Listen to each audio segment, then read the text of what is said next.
Hello my dear students, I hope आज फिर से आपका एग्ज़ाम बहुत अच्छा गया होगा।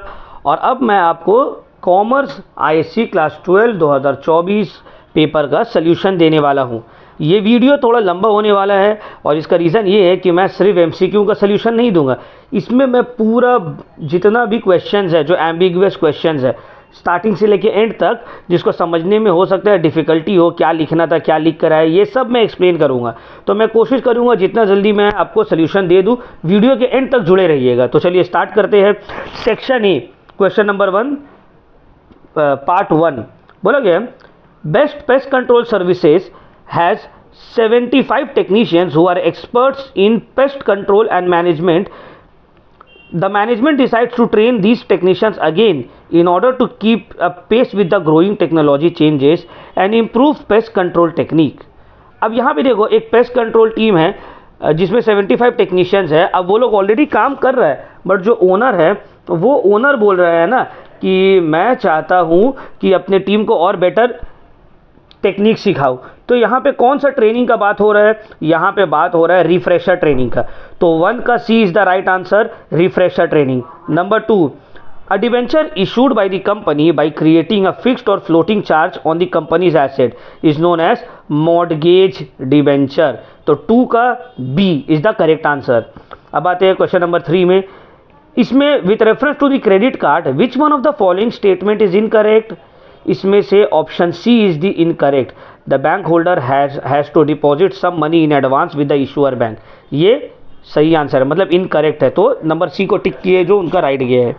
Number 4, a business firm should have extra funds to meet future emergency. ये कौन सा टाइप ऑफ वर्किंग कैपिटल है? एक्स्ट्रा फंड्स फ्यूचर इमरजेंसी के लिए ये है स्पेशल वर्किंग कैपिटल। ठीक है, तो option number A is the correct answer. Number 5, principle of management are not accurate as principle of science because, reason क्या है?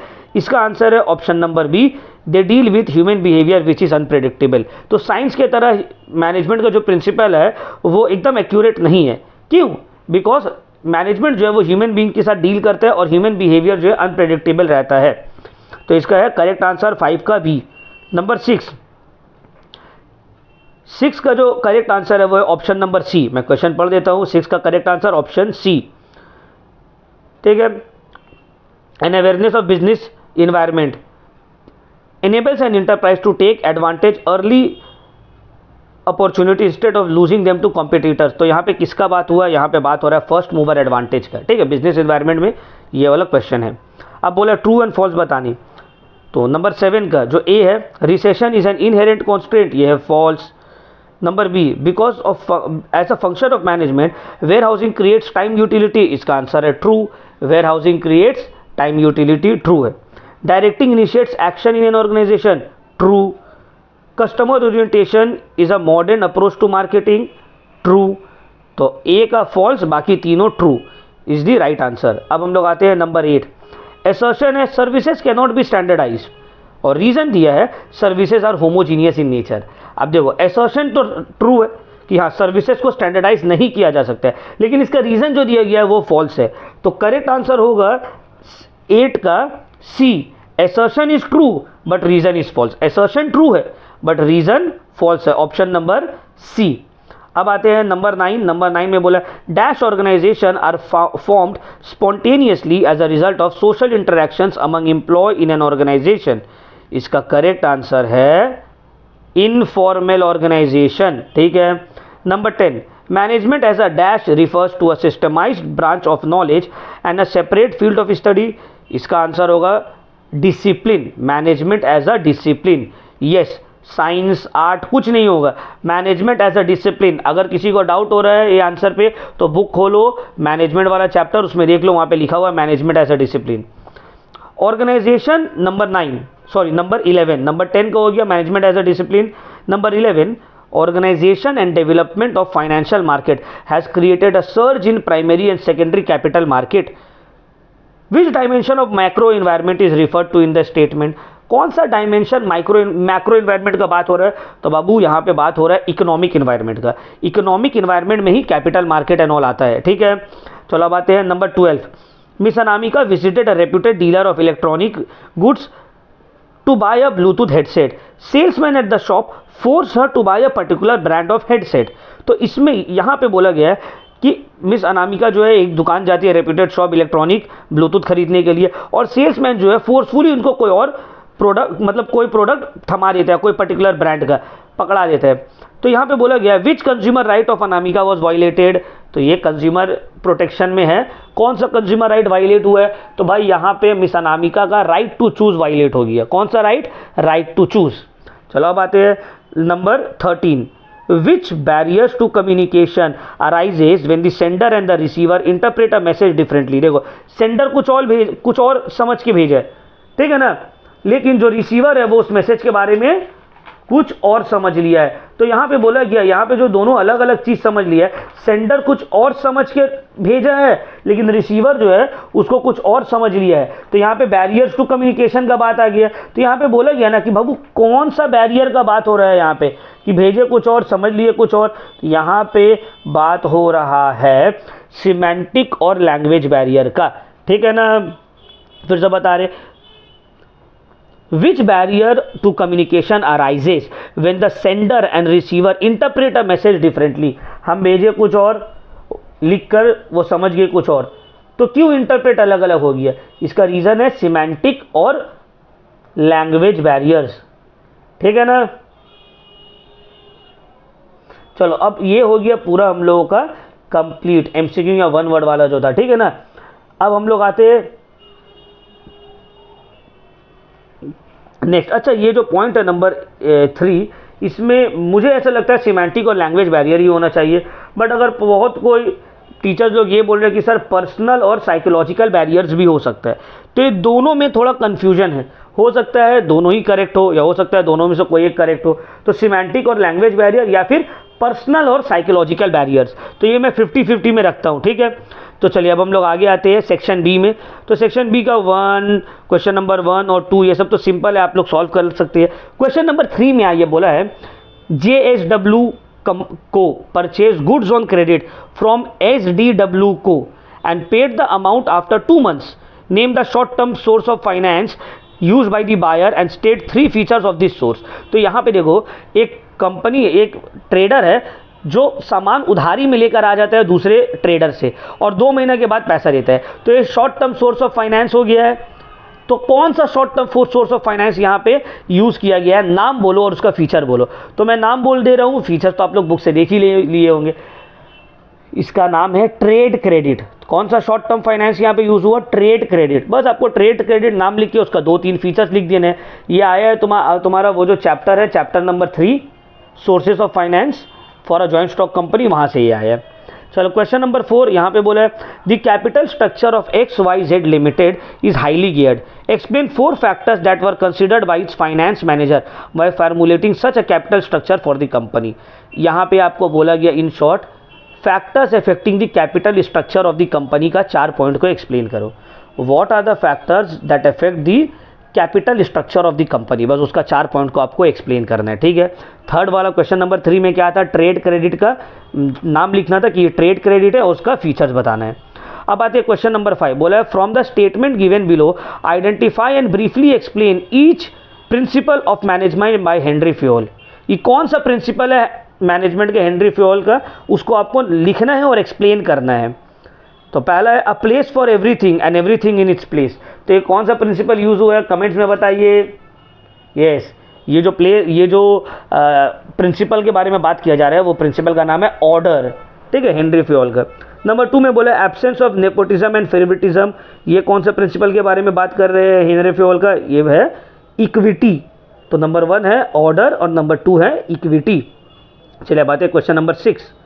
क्वेश्चन नंबर 6 तो सिंपल है, बोला miss Jasdeep the production manager is a reputed manufacturing company believes कि planning जो है वो desired गोल को अचीव करने के लिए ज़रूरी है। सेल्स मैनेजर बोलता है कंट्रोलिंग ज़रूरी है। तो तुमको बोले दोनों के बीच में 2 रिलेशनशिप एक्सप्लेन करो, दोनों के बीच में किसका? प्लानिंग और कंट्रोलिंग का, बस, ठीक है। बाकी सब यहाँ पे क्वेश्चन नंबर 7 एंड 8 भी ठीक है। अब आते हैं क्वेश्चन नंबर 9 में, जो कि केस स्टडी टाइप में है। Mister Deepak purchased a washing machine from a renowned e-commerce platform for 25,000. He ensured that he received a cash memo. ठीक है। Unfortunately, his clothes got damaged in the first wash due to a manufacturing defect in the machine's rotator. अब आपको बोला गया है mister दीपक question solve करो, ठीक है। बोला मिस्टर दीपक 25,000 का एक वॉशिंग मशीन खरीदा है ऑनलाइन और पहली बार यूज़ किया उसका कपड़ा ख़राब हो गया है, तो अब एक्सप्लेन करो, मतलब आंसर दो। पहला बोला है mister Deepak can be called a responsible consumer, क्या हम लोग बोल सकते हैं मिस्टर दीपक एक रिस्पॉन्सिबल कंज्यूमर है? क्या रीज़न दोगे कि हाँ वो रिस्पॉन्सिबल, हाँ या ना? अगर हाँ तो वाई, ना तो वाई। तो हम लोग बोलेंगे yes he is a responsible consumer. Reason because he insisted to receive a cash memo, मतलब वो कैश मेमो लिया, बिल लेने में इंसिस्ट किया, that is why he is a responsible consumer. Number 2 बोला है which provision under consumer protection act 2019 enable mister Deepak to claim a compensation for the manufacturing defect in the washing machine. बोला under कौन सा provision, consumer protection act का कौन सा provision के अंदर मिस्टर दीपक ये बोल सकता है मैन्युफैक्चरिंग कंपनी को कि भाई मेरा पैसा वापस करिए या हमको कंपनसेशन दीजिए। यहाँ पे एक कंज्यूमर राइट है जिसको बोलते हैं राइट टू सीक रिड्रेसल। क्या बोलते हैं? Right to seek redressal. Right to seek redressal में यही बोला गया कि अगर आपको कोई प्रोडक्ट की वजह से नुकसान सहना पड़ता है तो आप उसका कंपनसेशन ले सकते हैं, ठीक है। क्लियर हो गया ना पॉइंट? चलो अब आते हैं, बोला mention in 2 points of mandatory information which e commerce platform must provide to a consumer. ये एकदम ईजी है। बोला गया कोई भी 2 पॉइंट ऐसे बताइए जो ई कॉमर्स प्लेटफॉर्म को अपने कंज्यूमर को बताना ही है, बताना ही पड़ेगा। तो इसका क्या 2 पॉइंट है भाई? पहला पॉइंट है वही प्राइस ऑफ द कमोडिटी बताना होगा, दूसरा उससे related manufacturing date and expiry date आपको इन्फॉर्म करना पड़ेगा, ठीक है ना। Uses of the commodity inform करना पड़ेगा। ये सब जो है कुछ पॉइंट्स है जो आप अपने से बनाकर भी लिख सकते हैं। चलो नेक्स्ट आते हैं क्वेश्चन नंबर 10, तो ठीक है। क्वेश्चन नंबर 11 में का 1 देखो। बोले miss Rubina a first time investor does not understand the difference between securities with voting rights and securities without voting rights. Give 5 difference between 2 types of securities to help her understand the difference. अब देखो यहाँ पे बोला गया miss Rubina पहला बार invest कर रही है, अब उसको पता नहीं कि जो सिक्योरिटीज वोटिंग राइट्स कैरी करते हैं और वो सिक्योरिटीज जो वोटिंग राइट्स कैरी नहीं करता है, दोनों के बीच में डिफरेंस बताइए। अब यहाँ पे देखिए 2 चीज़ हो सकता है, एक इक्विटी शेयर और प्रेफरेंस शेयर, कि भाई equity share voting rights carry करते हैं, preference share voting rights carry नहीं करता है, तो दोनों को लिख के आप 5 डिफरेंस दे दीजिए। या बहुत कोई ये भी बोल सकते हैं कि सर एक तरफ शेयर और एक तरफ debenture, share voting right carry करता है, डिवेंचर वोटिंग राइट कैरी नहीं करता है, तो ये दोनों का भी डिफरेंस अगर आप लिख दीजिएगा तो मेरे हिसाब से तो राइट होना चाहिए। तो अगर आप equity share and preference share का भी डिफरेंस लिखे हैं तो भी आपका राइट जाना चाहिए, ये ज़्यादा इंपॉर्टेंट है, ठीक है ना। और दूसरा जो है आपका इक्विटी शेयर्स और प्रेफरेंस शेयर के बाद दूसरा हो सकता है शेयर्स और डिवेंचर्स, ठीक है ना। उसके बाद यूपीआई है वो सब। नेक्स्ट है 11 का 1 हो गया है, 2 हो गया है। अब नेक्स्ट देखिए एक और है, वहाँ पे बोला है Rajeev's daughter has secured a seat in a law college. Law college में उनको सीट मिल गया। College has asked for the payment of admission through the financial instrument payable on demand. बोला कॉलेज क्या बोला है, एडमिशन का फीस जो है पेएबल ऑन डिमांड दो, मतलब बोला है डिमांड ड्राफ्ट के थ्रू दो। समझ में आ रहा है? तो क्या कौन सा फाइनेंशियल इंस्ट्रूमेंट का नाम यूज़ हुआ यहाँ पे? Demand draft. क्या ये ऑनलाइन इशू किया जा सकते हैं, हाँ या ना बताइए। और ये डिमांड ड्राफ्ट का कोई भी 2 फीचर्स आपको लिखना पड़ेगा, ठीक है। चलिए अब हम लोग आते हैं नेक्स्ट पार्ट में, क्वेश्चन नंबर 13 जो कि एकदम लास्ट है, ठीक है। क्वेश्चन नंबर 12 आप लिख ही सकते हैं। 13 में देखिए यहाँ पे बोला गया है, केस स्टडी है फिर से। Pooja has started a small company that manufactures steels and aluminium rods used by construction firm. She has made a large capital investment in this venture and also hired an excellent sale teams. अब देखो यहाँ पे question तो आप पढ़े ही होंगे तो आपको समझा देते हैं। ये क्वेश्चन में बोला गया पूजा एक छोटा सा मैन्युफैक्चरिंग कंपनी बनाती है जहाँ पे वो स्टील और एल्युमिनियम रॉड्स बना रही है कंस्ट्रक्शन कंपनी के लिए, और वो जो है एक लार्ज कैपिटल इन्वेस्टमेंट की है और सॉलिड एक अच्छा बहुत अच्छा सेल्स टीम हायर की है। अब उसका अप्रोच ये है उसके मार्केटिंग टीम का, वो लोग डायरेक्टली बायर को कांटेक्ट करते हैं और प्रोडक्ट का फीचर्स को एक्सप्लेन करते हैं, और डिस्ट्रीब्यूशन में वो लोग का कंप्लीट कंट्रोल है, डायरेक्टली एकदम डिस्ट्रीब्यूशन में कंट्रोल है। अब आपको बोला गया नंबर 1 ये बताइए कौन सा टाइप ऑफ प्रोडक्ट मैन्युफैक्चर कर रही है कंपनी। अब आप लोग में से बहुत बच्चे लिख दिए होंगे ये तो ईजी क्वेश्चन है, मैन्युफैक्चरिंग कर रही है स्टील और एल्युमिनियम रॉड्स। लिख दोगे ना बाबू गुलगुल्ला मिल जाएगा, 2 0 मिल जाएगा, ये नहीं होगा।